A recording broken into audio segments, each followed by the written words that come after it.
कई वैज्ञानिक और खोजकर्ताओं ने किसी ऐसी गाड़ी को बनाने का विचार किया जिसे बिना किसी घोड़ा गाड़ी के चलाया जा सके। हालांकि सन 1776 तक किसी ऐसे वाहन को बनाना संभव नहीं लगता था, लेकिन जब जेम्स वॉट ने 1776 में एक सफल भाप इंजन का आविष्कार किया तो कई वैज्ञानिक और इंजीनियर्स ने इस क्षेत्र में काम करना शुरू कर दिया। कुछ लोगों को कामयाबी मिल गई, कुछ लोगों को नाकामयाबी हाथ लगी, पर ये लोग नाकाम होते हुए भी इस क्षेत्र में काफी योगदान देकर गए। भाप इंजन के आविष्कार के बाद ही कई वैज्ञानिकों और इंजीनियर्स ने बिना घोड़ा गाड़ी के चलने वाला वाहन बनाने का सोचा था। इसी सोच के साथ रिचर्ड ट्रेथविक और मैथ्यू मरे ने रेलगाड़ी का आविष्कार किया था। चलिए वीडियो में जानते हैं सबसे पहले कि पहली कार कहां और किसने बनाई थी। कार को बनाने का पूरा इतिहास क्या था, कार में वक्त के साथ साथ क्या बदलाव किए गए और भारत में सबसे पहली कार कहां पर चली थी और किसने सबसे पहले कार खरीदी थी।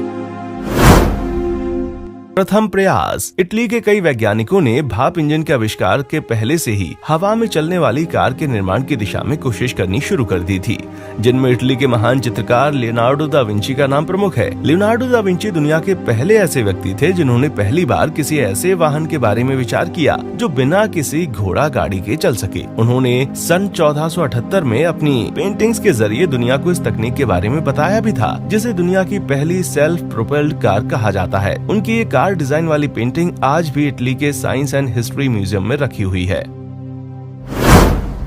दूसरा प्रयास। फर्डिनेंड वर्बिस्ट। 9 अक्टूबर 1623 को बेल्जियम में जन्मे फर्डिनेंड एक महान एस्ट्रोनॉमर और मैथमेटिशियन थे जो कि चाइना की कंगजी डायनेस्टी के लिए काम करते थे। असल मायनों में इन्हें ही विश्व की पहली ऐसी कार बनाने का श्रेय जाता है जो बिना किसी घोड़ा गाड़ी के चल सके। सन 1672 में इन्होंने कंगजी सल्तनत के लिए भाप से चलने वाला एक वाहन बनाया था जो कि दुनिया का पहला स्वचालित वाहन था। मतलब ये खुद से गति पैदा कर चलने वाला दुनिया का पहला वाहन था। पर समस्या ये थी कि ये सिर्फ 65 सेंटीमीटर लंबा मॉडल था जिसे प्रयोग के लिए बनाया गया था। इसमें पैसेंजर या ड्राइवर को ले जाने की क्षमता नहीं थी। फर्डिनेंड द्वारा लिखा एक लेख सन 1687 में जर्मनी में प्रकाशित किया गया था, जिसमें उन्होंने अपने इस मॉडल के बारे में दुनिया को विस्तार से बताया और उन्होंने ही अपने इस लेख में अपने इस मॉडल को लैटिन शब्द मोटर कार के नाम से रिप्रेजेंट किया था, जो आज भी दुनिया में कारों के लिए इस्तेमाल किया जाता है।